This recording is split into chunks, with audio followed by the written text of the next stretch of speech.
I am so excited today to be talking to someone that I haven't known for a long time, but the first time I met her, I'm like, I think I've known you for a long time. We met. I'm a fan of hers. Desiree Martinez, how are you doing? I'm super excited to be here and talk about all the good video stuff. We're gonna have fun today, Kevin. So I know more about you, but let's pretend that people are watching this and they don't know everything about you. Tell us a little bit about you. So, I have been a social media marketer since like 2009. I'm big. Like I go way back in time with that. I actually got started with everything that I do when people kept asking me, "What's this Facebook thing?" And so I had been one of those young adults that got on Facebook when you could only get it with a college email. And so when all these like adults were asking me about it, I was like, first of all, like, what are you doing? What are you doing in my world here? But also then like, okay, how can they use this to connect with people, grow their business and build an audience? And more people kept asking me. And then one day someone was like, Desiree, you should do that as a business. And ever since that really initial conversation, I have been doing it ever since. I launched my business on June 30th of 2010, and I'm about to celebrate 10 years in business for myself. And along the way, I have seen algorithms grow and change. I've watched social networks grow and die. I have done so many changes of what you do, but at the end of the day, there's still some couple foundation things that have never changed. And of course, my obsession with video, like super blossomed within all of Do you remember like the first video you ever did and published publicly? I feel like I was in my house. So we're a military family. My husband has since finished his contract out. We lived in a house in Texas, middle of nowhere, Texas. And I think that what I was doing is I got on Facebook. No, I was using Periscope. I used Periscope to teach people how to like do mom things. So I thought it would be really fun to start a mom blog, and for me it just wasn't. And I got sent this product to review. It was this thing that lets you like push. What is it? You got to like you took sandwiches or fruit and stuff, you pushed it in it, made it into squares and different shapes and stuff. And so I was showing people how they could do it. And then what I did is I made food art with it. So I made like a pixel 8-bit art of like a pack. Oh yeah. And then like of a and then of a Mario mushroom. Because my blog was called My Mom's Geeky. And so that's what I did. I did it on Periscope. And it was like the first thing that I had ever done. And it was like this total thing.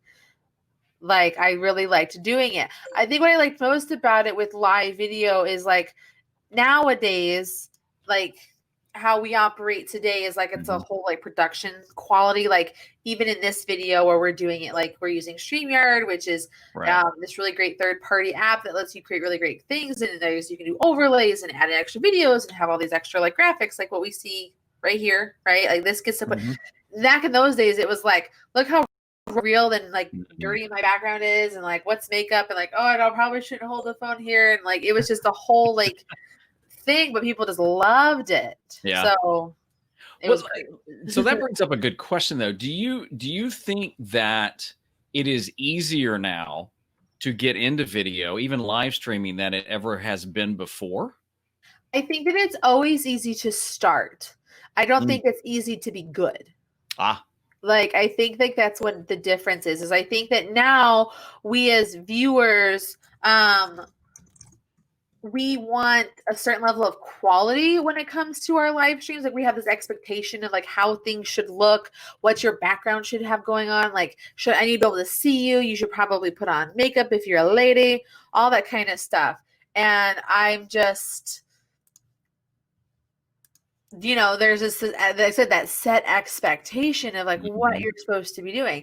And if it's not looking good, if you don't sound good, if you don't look good, if like what you're saying isn't rolling and having that good flow, if you're like, I'm gonna look at my notes and like the fumble, people are totally tuning out of it.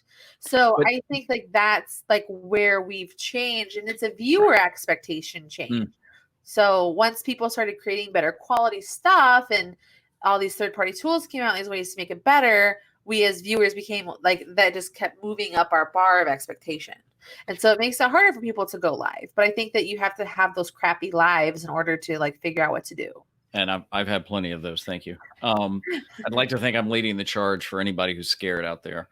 Oh, I just did a live the other week and I didn't have my mic on.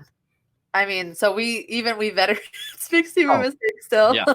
My joke is I'm a professional, people. Back off. I knew I was live when I didn't really know I was live. Well, now, but okay. So what about gear though? Because you're saying that anybody, I mean, yes, it's available now like it wasn't before, but not everybody's good. My words, not yours. But then I know the other thing is the fear of gear. It's like, well, you know, I know I need to be doing video, but I don't have the right gear. What about that? So the rule of thumb when it comes to gear is you should not be letting your gear stop you from starting. If you're letting the fear of gear stop you from starting, that's just an excuse you're telling yourself to get you out of not starting. You should start with whatever you have, whether it's like a webcam that's built into your computer, whether it's one of these fancy schmancy things that we all have. You should be using what you have. And then you have, like, you'll reach a point with everything that you're doing where you need to ask yourself, is it time to upgrade? And I think the question that you really need to ask yourself about when it's time to upgrade, the question you should be asking is my gear at this point stopping me from taking me to the next level? Was I able to build an audience and say what I need to say and do what I need to do at my current my current gear category? And it's like, okay, now that I haven't let gear stop me, now let me upgrade my gear to like accelerate me. Yeah. I think, you know what, I hadn't thought about it like that, but I think that's a good way of thinking about it. I mean, you know, I come from a TV background.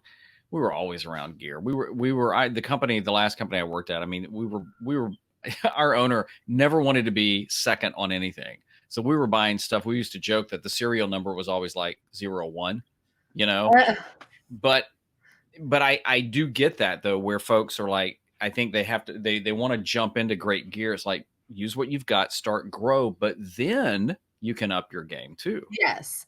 My first year on YouTube, I used a webcam and a window. And I'm literally using the exact same webcam for this conversation that I used to launch my YouTube channel. And that funny. And I know that Sunny, a lot of her early stuff was done on you know, smartphones and things like, and people forget that too. Yeah. So you just recently hit 10,000 subs, and you'll be it'll keep growing by the time this airs. That's amazing. Thank you. It's a lot of work, and it's such an interesting journey because I look at my fellow YouTube creators, and you're not supposed to compare, and it's super hard. I don't want you guys to think that it's easy for us YouTubers. I'm like, oh, I wish I could have what they have. Oh, they're doing this really cool thing over there. None of that. Like, it's really hard. And I remember spending time in the beginning summer of 2019, be like, okay, look, these are all of these creators who are in a similar niche to me, which is video and content and social media marketing. And they have made this many videos and they have this many subscribers. What am I doing wrong? Right. And it was just like, I'm working towards it. Cause like I'm coming up at the time of this, well, I checked my TubeBuddy milestones today. I am 12 videos away from 400 videos on my YouTube channel.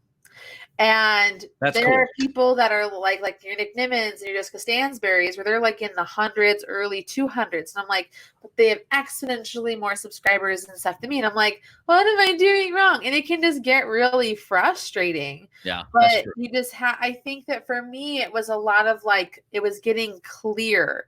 And one of the things I'm dealing with now as I head into the next phase of my YouTube channel is like, okay, all of these things I did before are this base of what I did to get it going, to get the attention, to get into people's algorithms, to get into their subscriber, into their home feed views. Now what I need to do is figure out, okay, what's the next evolution of my channel?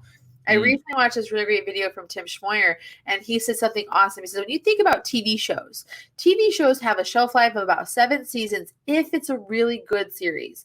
And nowadays, a series on like AMC or HBO, Mhm. they have like 13 episodes, like Game of Thrones and Mad Men. So if they go 7 seasons and that 13 episodes, that's 91 episodes, 91 videos that they've done. So I'm heading is this like, so what is it that I need to Mhm. do to once I hit this milestone? What's my next phase? How am I going to like to pivot my content? Well, or what am I going to do to adjust my messaging while also still relating to my current audience? Like figuring out what that next phase is. How do I improve? What do I need to do different? What do I need to say different? Like what do I need to present different? And it's really just figuring that out. And the more you can tap into trends and things that are going Mhm. on and what people in your niche are finding success in, and it allows for you to really grow more. And sometimes you can get stuck, and that's what happened to me. I feel I got stuck being a resource channel for Mhm. so long, and once I expanded out of like how to do all these individual Yeah. things on Facebook or Instagram or whatever, and more into like overall strategies and bringing people into my life and connecting with them, they was really able to see that change and grow. But that's me studying my industry, my Right. field, my videos, and what other people are doing to find that success. So I feel like my strategy might be a little more normal I for me. like that. I like So, that. because I feel like a lot of people will, I mean, unless like you've studied it or this is like your second channel or Mhm. whatever you have going on, or you have like the right, you just figure out it really early. I feel like my journey is a little bit more normal for people. Like, why am I, oh my God, I've made 75, 100 videos and I've only got like 250 subscribers. What's going on here? You know, that Yeah. kind of a thing. Yeah. And you're right. It's, I try not, of course, my channel is still relatively small, even though to quote Cody, there's no small creator, which I believe. And I know that even YouTube subs really it's not the driver for them. But when you go to the studio and you're wanting to check on a video and you're wanting to check comments and there's that number right there, it's hard to escape it. Yeah. Here's the thing about subscribers. Like everyone will tell you subscriber count doesn't matter. But at the same time, it matters in different ways than people think. So That's for true. example, you can't accomplish specific YouTube goals without hitting those subscriber numbers. So like in order to monetize in order to claim your URL on YouTube, you have to have 100 subscribers. In order to get monetization and the community tab, you have to have 1,000 subscribers. And with the monetization, you have to have 4,000 hours of watch time in a 12-month period. In order to unlock YouTube stories and the merchandise feature and the membership feature in YouTube, you have to have 10,000 subscribers. Yeah. So it's like those That's true. milestones, those milestones do matter because like Yeah. YouTube's kind of saying that they do. But the thing that you also have to marriage it with is your views. So for example, I just hit 10,000 subscribers, but I'm 50,000 views away from 800,000 Wow. views. That is so cool. So it's sort of like, all right, so I mean, I'm solving because I know what my channel does. My channel solves problems, right? Right. So people one-off people. So like when I'm telling people, hey, I'm helping you grow your business with better social media and content marketing, someone's coming to my channel to figure out how to sell something on Marketplace. They're just a Yeah. regular person, right? So it's just like Yeah. that balance of that and figuring out, like, again, that's when you got to be really clear about who you're talking to. But it's just balancing all that out and figuring out what's right. So outside of just conquering YouTube and hitting that milestone and continuing to grow, you're getting ready to do something. I think it's the first for you. You're publishing a book. Yes. It's kind of scary and big. Is it? Wait a minute, But is it scary publishing the book? Is it something you've been wanting to do for a long time? so I've wanted to write a book for a while. I remember driving from Texas to Las Vegas for our new duty station, listening to Rachel Hollis's book, Girl Wash Your Face, just really loving how she was telling the story of her life and sharing lessons with people to help them with the things they're conquering. I'm like, I really love this. And I was like, I want to write a book someday. Maybe I'll write a book for my kids, and it'll be like, Mommy, like this, like stories I only want you to hear when like you're grown or something like that, right? But the more I thought, like it was in my mind, and that was back in like 2018. And I stepped on it and I slept on it and I just kept trying to figure it out. And then I was like, you know what? I'm going to do it. I'm going to write my book. And I'm coming into my 10-year anniversary of being in social media. And I don't care who you are. When you're doing social media specifically, that's a long time to be doing this industry. This like we think about it. Like everyone always talks to like, do you remember life before Facebook? Like, do you remember life before MySpace? Do you remember life before? I even talk about it in the introduction to my book. It was like, once upon a time, we were just watching commercials and not taking pictures of our bagels and rewinding our videos. Like, there was a time that not too long ago, we were doing all of those things where it's like, it wasn't about having a smartphone. We were using payphones, and that's how we communicated. We used to write notes in class and, leave sticky notes when we need to get a hold of each other, or we would call our parents when they, to check in when we got home. Like, it was this whole thing. We lived this whole different way. And so in 10 years, so much about our world and our culture and our communication has changed. And so I was like, I'm going to talk about my journey through this. And I pick it up with, I had to move in with my parents in 2019 or 2009 because I couldn't get work from in a recession economy. And I didn't know what to do. And it was nothing any of us had dealt with before. Right. And so it's like, what was I supposed to do with my multimedia art degree? This like lifelong goal I had, and like, how was I supposed to pivot? And that's, and I take you along that journey with me through all these platforms. And I also I'm fortunate enough to have built a really wonderful network of people. And I was able to get some other people to share specific journeys with me that they found success in around specific tools and platforms to give them where they are. So my book is called Innovation from Desperation. Because I truly believe that you cannot have any success in life without falling flat on your face, because you have to learn from those lessons. Like, if you don't fail, you can't get better. That is very good. Now, and when does the book come out? I know pre-sales are going on right now. Yeah, so pre-sales are now. You can pre-order the ebook. I'm self-publishing through Amazon. What is really great about that is I don't have to work with a third-party publisher. I get to own the rights to my book. I can make changes whenever I want. I get a solid royalty off of it. But there are some limitations. So it's like, you can pre-order my ebook, or on June 30th, which is the day that the book actually publishes, which is also International Social Media Day. There's a reason for that, right? Yeah. You can get the paperback book.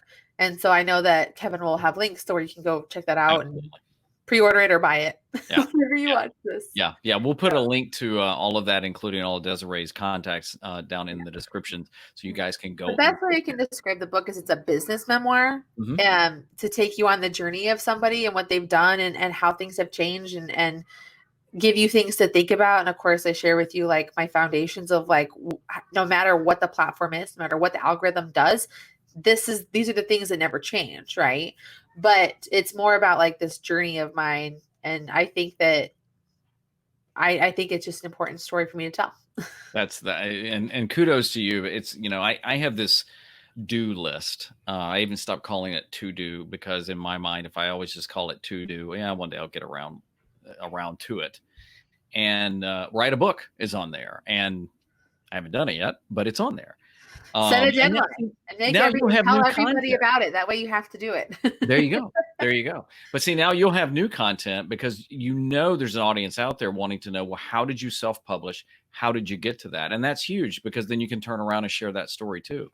Yeah, it's been a battle, that's for sure. But I keep trucking through it and going through finding ways to be innovative through my desperate moments. Like I said, it keeps coming back to me over and over again. So for someone watching this who hasn't yet started video specifically, what would be your advice to them? So the first thing that you need to do whenever you're doing anything with video is you need to study the industries that you think you want to go into. So I truly believe in analyzing the situation, the platform, the niche, whatever it may be that you want to do. Make a plan, and then you have to do it.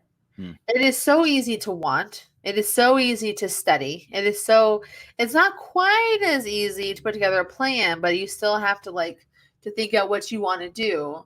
but then you actually have to do it. Like you actually have to hit record. You have to push past all of your discomforts, insecurities, tech issues, like whatever it is, and share it.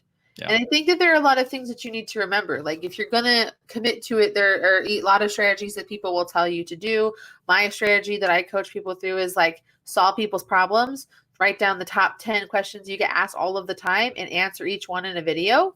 Because often or not, if people have a question about your business or industry or whatever you're doing, they're probably Googling it. So show up with the solution to their question.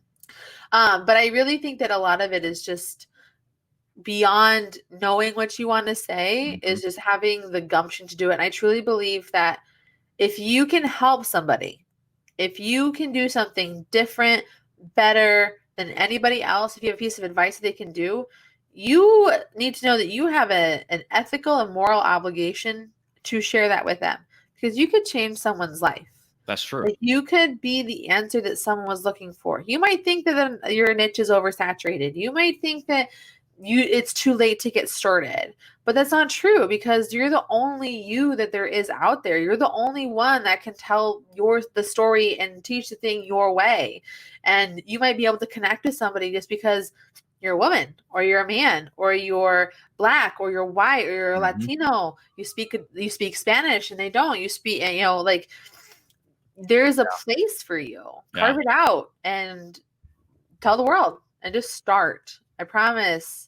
We need you. I love that you said that too, because I heard Pat Flynn say sometime long ago that, I think it was about starting an online course, because the trap you fall into is like, well, but everybody's done that. And he's like, yeah, but you bring something to the table that nobody else has, and that's you. Yep. He's a smart man. Yeah. So tell us where everybody can find you and the best places to connect with you. And I'll put all that in the descriptions too. You can find me in all of the places at mrsdesireerose.com. It'll take you wherever you want to go. Excellent. And the name of the book again? Innovation from Desperation: The Unfiltered Failures and Successes of an OG Social Media Marketer. Buy it, people. Buy it. Buy it. That might even be a reason to get an Amazon account for the 3 people out there that don't have one.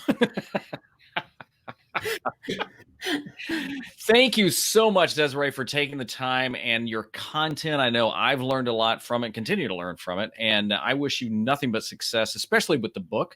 And thank you so much for being on the channel. Thanks for having me, Kevin, and keep doing what you do. We need you just like we need you watching. Put the needle on the record.